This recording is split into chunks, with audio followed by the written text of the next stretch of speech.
Kolēģi, tagad pāriesim pie lietām. Tātad mēs prezentējām šobrīd mūsu produktivitātes ziņojumu projektu. To es gribu uzsvērt, jo mēs runātājiem jau esam izsūtījuši šo te mūsu darbu, ziņojumu, bet mēs gaidām, ka varbūt šodien izskanēs tādi priekšlikumi, kuru mēs varam vēl iestrādāt, papildinot savu ziņojumu. Un tad pēc kāda laika mēs varēsim to ziņojumu publicēt. Savā prezentācijā es gribu pieskarties 3 jautājumiem. Tas ir produktivitātes ziņojuma būtība, par ko tas ir.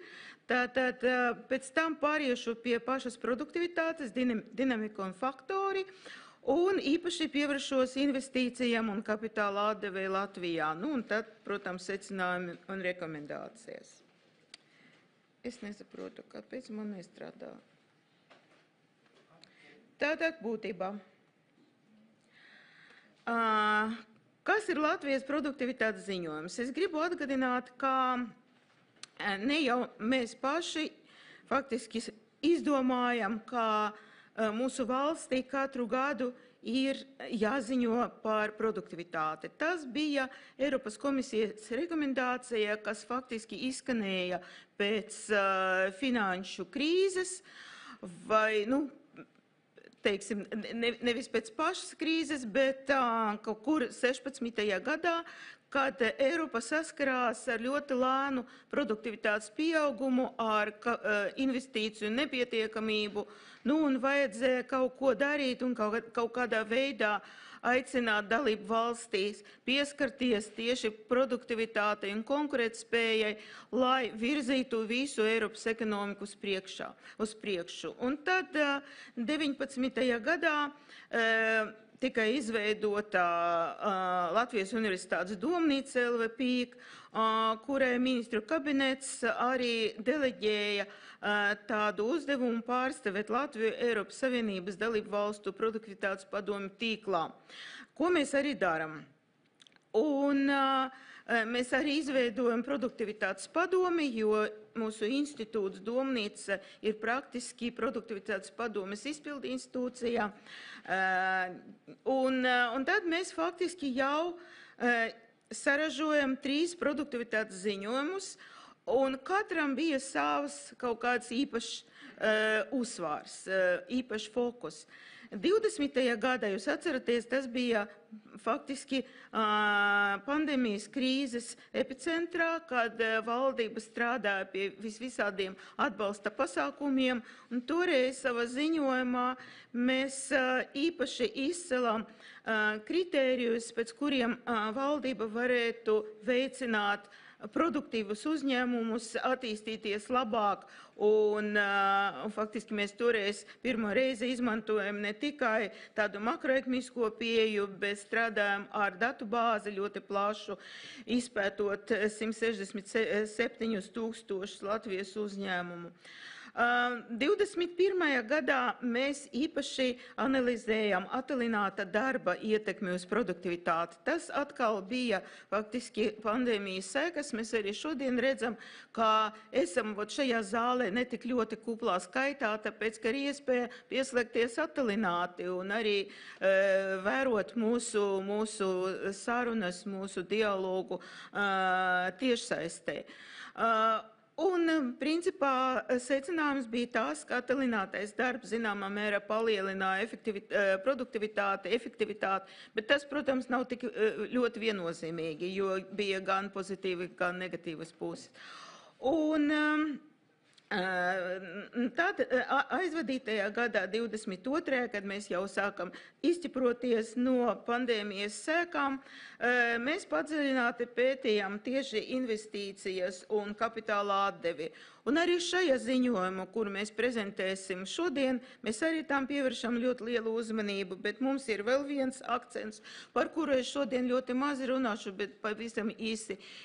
Un tā ir jauniešu attieksme pret ekonomiku ķīmiskiem procesiem valstī un savas karjeras izjūtas, ja, kas ir balstīta uz aptauju. Mēs nesen prezentējām tieši arī šajā ekonomikas barometra ietvaros šo te pētījumu, bet arī šajā te produktivitātes ziņojumu, kurš arī tiks iesniegts Eiropas komisijā, ja mēs tam pievēršam uzmanību. Tā. Mūsu ziņojums ir balstīts arī uz domnīcas pētījumiem un iestrādēm, un te ir uzskaitīti mūsu pētījumi 2 iepriekšējos gados. Atslēgvārdi ir modelēšana, enerģētika, investīcijas, Eiropas fondu atdevi, apsteidzošie indikātori un tā tālāk un tā joprojām. Es nepieskaršos tam, jo jūs variet atvert mūsu mājaslapu, mājaslapa LVPīk, un principā pietiek ar to, un tad jūs atradīsiet gan mūsu publikācijas, gan arī mūsu nodevumus ministrijām. Mums izveidojusi ļoti laba un konstruktīva sadarbība gan ar ekonomikas ministriju, gan arī, kā jūs redzat, ar izglītības ministriju, bet arī ar finanšu ministriju. Tātad pāriešu pie dinamikas un faktoriem. Ministrs Valainis jau teica, ka, diemžēl, mūsu produktivitātes dinamika krietni atpaliek no vēlamā, lai gan tā dinamika, protams, pēdējos, pēc iestāšanās Eiropas Savienībā, principā dinamika bija relatīvi augsta, vai ne, bet tas mums nepalīdzēja sasniegt pārliecinošo Eiropas Savienības video radītāju. Mēs esam joprojām kaut kur 59, jūs teicat virs 50, tas ir 60 gandrīz, bet tas ir vidēja temperatūra pa visam nozerēm, jā, bet ja mēs ņemam atsevišķas nozeres, tad tā bilde nav tik laba. Un, principā, produktivitātes dinamika arī ir ļoti svārstīga, un jūs redzat, kādā ir pat pēc tā ziņojuma, cik liela korelācija ir arī starp Latvijas pievienotu vērtību un arī produktivitāte, kas ir mērama 2 radītājos. Te mēs redzam produktivitātes pieauguma tempus nozerēs. Tie pieauguma tempi ir ļoti neviennozīmīgi. Interesanti, ka mums dažreiz liekas, ka tieši informācijas un tehnoloģijas sektors attīstās ļoti strauji, bet principā šajā te slaidā mēs redzam, ka tā negluži ir taisnība, jo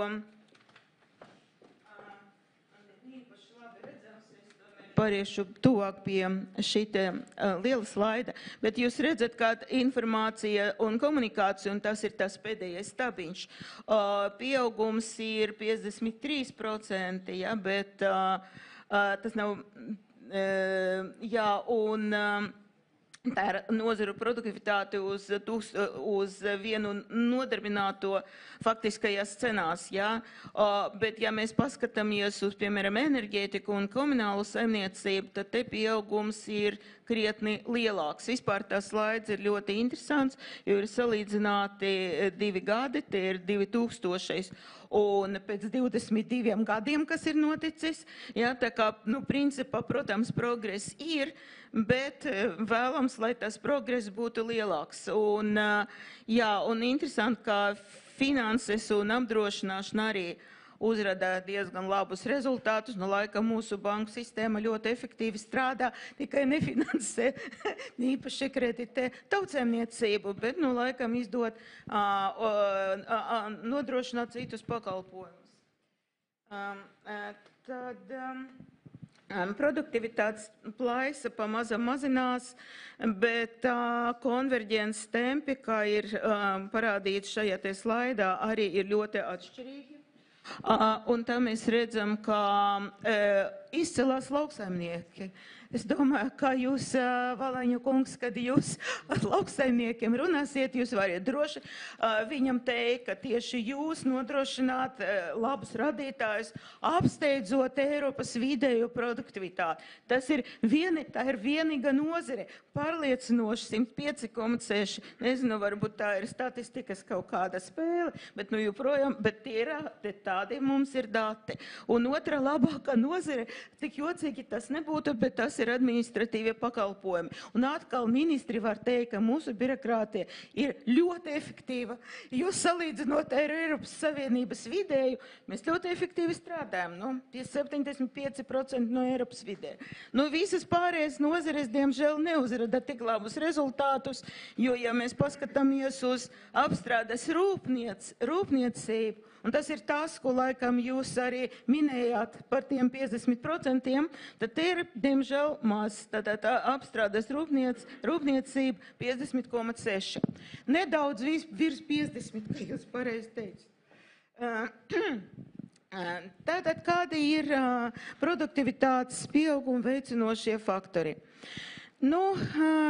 Principā es laikam neko īpaši jauno nepateikšu, jo mēs par tiem faktoriem runājam visu laiku. Tie ir ieguldījumi cilvēku kapitāla, kuri uzreiz nenostrādā. Ja pat mēs tagad ieguldīsim daudz, tas nenozīmē, ka produktivitāte nākamgad mums pieaugs, jo tas ir ilgtermiņa process. Viņš ir sācies ar visām reformām gan augstskolās, gan skolās. Cerēsim, pēc kāda laika tas dos arī augļus. Tātad otrais ir investīcija un kapitāla intensitātes palielināšana, un arī spēja iekļauties globālās vērtību ķēdes un eksporta potenciāla palielināšana.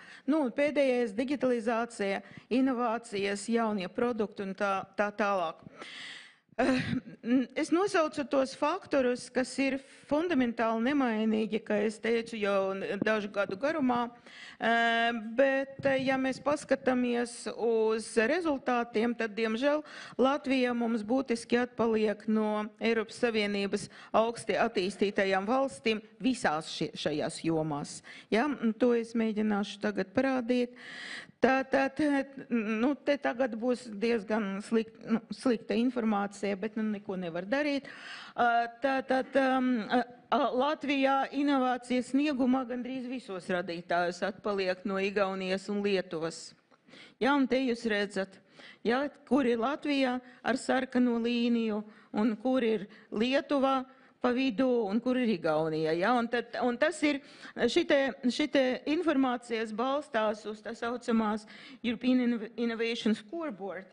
Tā ir Eiropas informācija, daļie balstīta laikam uz aptaujām, bet aptaujās arī liecina par kaut ko. Un tad jūs redzat, ka tās indeks, viņš jau veidojas no atsevišķiem radītājiem. Tie atsevišķie radītāji ir tad pa labi, un te jūs redzat, ka jocīgā veidā tikai vides ilgspējībā mums izdevās kaut kā apsteigt Igauniju. Bet tas ir, nezinu, kā mums izdevās, jo visi pārējie radītāji, mēs atpaliekam no divām, bez tam krietni atpaliekam.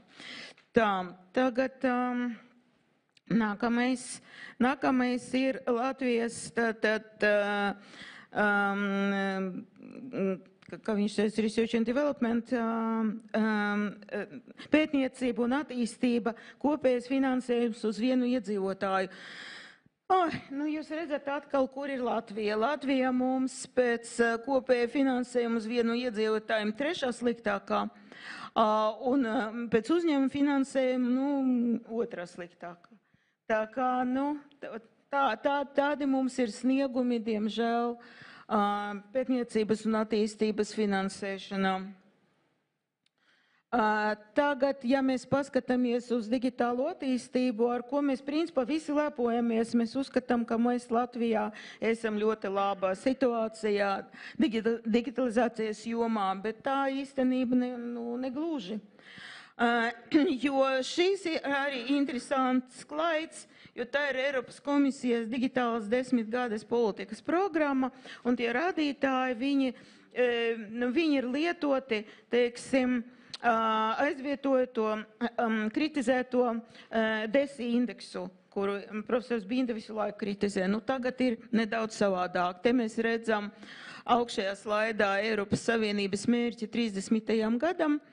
Tātad Latvijā tagad ir tuvu tam mērķim par 52%, bet Igaunijā un Lietuvā daudz tuvāk tam mērķim. Ja mēs, mākslīgai intelektā mums ir viss kārtībā, te mēs esam pa vidū starp Igauniju un Lietuvu, tā kā tas ir labi, un tas ir puse no Eiropas Savienības vidē.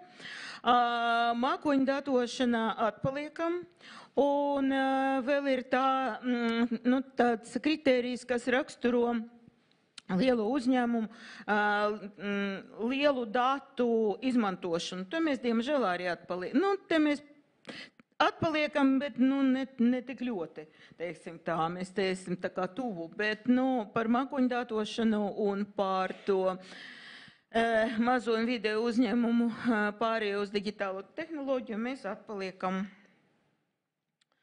Tagad Latvijā tikai neliela daļa pieaugušo iedzīvotāju piedalās mūža izglītības aktivitātes. Tas ir arī diezgan dīvaini, jo principā augstskolas piedāvā tādas programmas un ir visādas programmas, bet kaut kā neiet. Grūti teikt, gan ir izglītības un zinātnes ministrijas laikam uzdevums tomēr paskatīties, kāpēc neiet.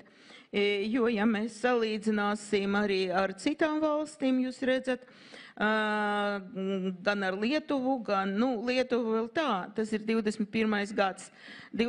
Un mums nav par citām valstīm jaunākās informācijas. 21. gadā mēs bijām vien līmenī ar Lietuvu, bet viss pārējās valstīs te ir daudz augstākie rādītāji. Un te ir viens slaids, kuru es gribu jums atgādināt no tā jauniešu aptaujas. Es izmantoju tikai vienu slaidu. Un te jūs redzat, kādā veidā mūsu jaunieši atbild uz aptaujas jautājumu, vai un kādi faktori kavē apgūt papildu zināšanu, uzlabot prasmes. Un te mēs redzam, ka finansiālu līdzekļu trūkums, grūtības savienot mācības ar ģimenes dzīvi, motivācijas trūkums, nav atbilstoša izglītības programma, nav pieejama informācija un tā tālāk un tā joprojām. Jebkurā gadījumā arī jaunieši, teiksim, pētot to mūsu lielu, faktiski 2 gadus mēs taisījām šo te aptauju, tad var arī izdarīt attiecīgu secinājumus, kā var uzlabot darbu ar jauniešiem. Un darba spēka izmaksas, diemžēl, augst straujāk nekā produktivitāte. Es domāju, ka Finanšu ministrija to ļoti labi zina. Mēs par to arī runājam un uz šo te slaidu mēs to redzam. Un es jau negribu aicināt nepalielināt algu, jo skaidrs, ka bija inflācija un mūsu mērķis tomēr nodrošināt normālu dzīvi iedzīvotājiem, bet tajā pat laikā nepieciešams vispār veicināt produktivitātes pieaugumu, jo ja ilgu laiku darbspēka izmaksas apsteidz to produktivitātes pieaugumu, tad ekonomika zinātnes aksioma liecina, ka tas noved pie inflācijas.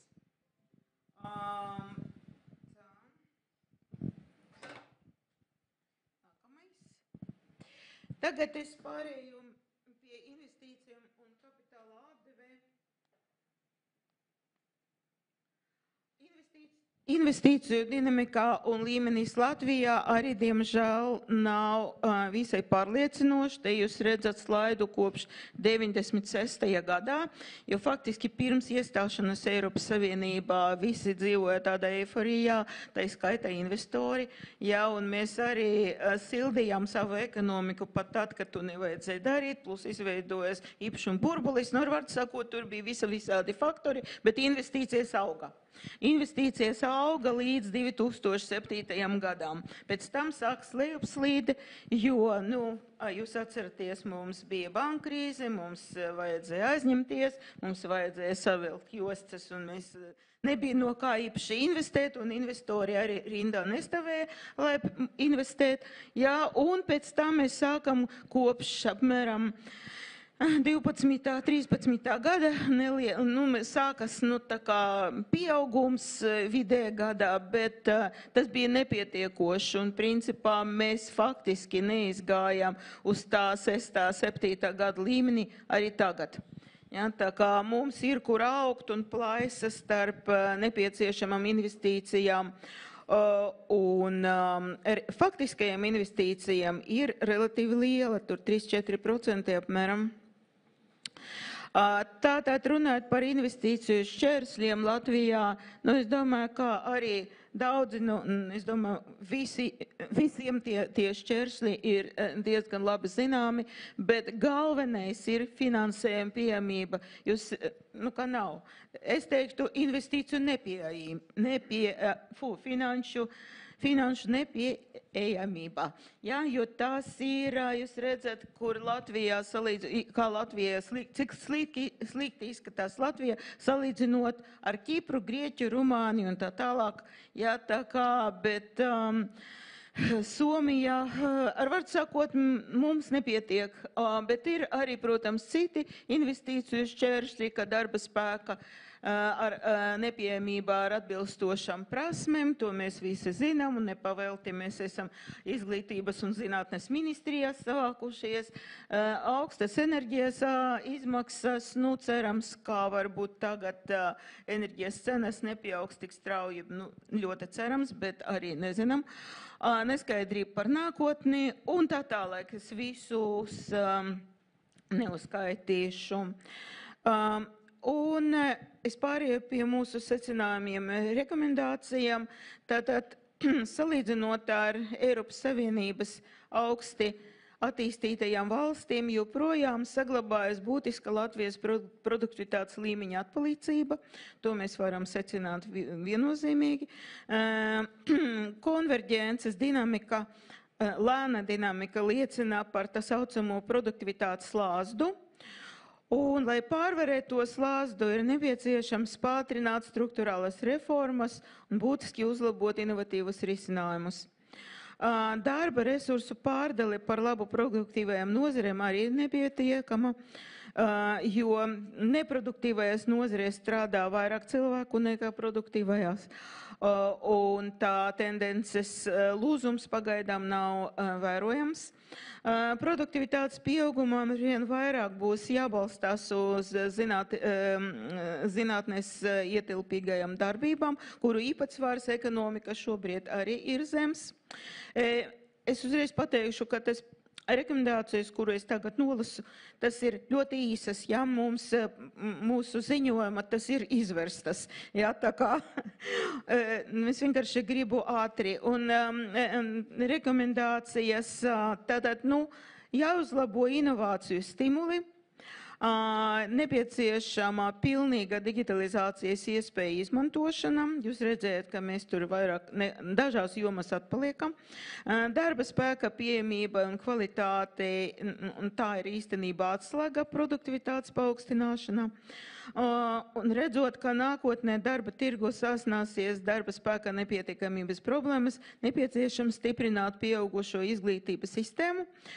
Un esošais investīciju līmenis Latvijā ir ļoti zems.